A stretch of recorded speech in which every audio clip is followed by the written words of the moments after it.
Traders, FX Pip Collector here. Today is Thursday, August 1st, and I'm going to be analyzing the Aussie US dollar starting on the monthly, working my way all the way down to the 1 hour time frame for the full top down analysis.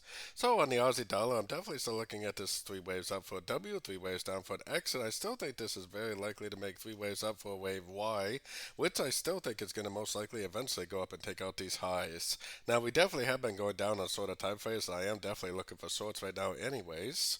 But going down to the weekly time frame, I mean, to me, I'm still looking at this as a possible wave 1. First of all, I think this is an A. I still think this right here is a B, and I think this is a 1. A, B, C down, most likely wave 2. I still think this is an expanding flat right here. I still look at this as a possible 1. I still think this is an expanding flat wave 2, and I still think it's likely to eventually go up for a wave 3. So let's head down to the daily time frame. On the daily time frame, we had interest rate news yesterday for the dollar as one of the most underwhelming interest rate news events that I can remember. It really didn't do hardly anything at all. I am definitely still looking at this as a 3-3-5 pattern though, just like I've been saying. Three waves down for A, three waves up for wave B, and I still think it's five waves down for C. 3-3-5, higher high wave B, lower low wave C is an expanding flat. So if it goes up and breaks structure, I will definitely start looking for longs. It's probably going to be the continuation of the uptrend like a wave 3. If it does not break structure, then I'll just continue to look for shorts. And if it keeps on drifting down, no problem at all.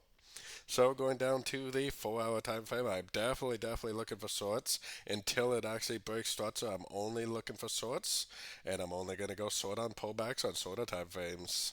So taking it right down to the 1 hour time frame with all that information that I just told you on the higher time frames, I am definitely looking for shorts. This move up right here is definitely five waves, which is why I still think it's likely a wave A or a wave 1. And this move down does look a little bit on the corrective side, very likely a wave B or a wave 2.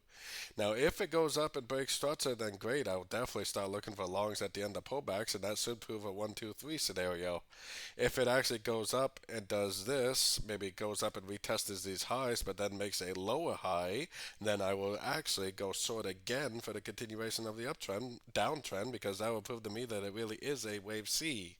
So I'm not a short time frame trader, so I'm not going to be looking to go long for this. And honestly, it doesn't even have to do that. It could easily just continue to make lower lows, lower highs because the trend is definitely down.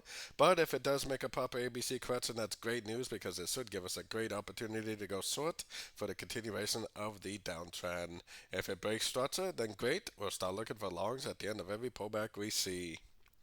So don't forget to join my free Discord channel, which is linked down here in the corner. And as always, thank you and happy trading.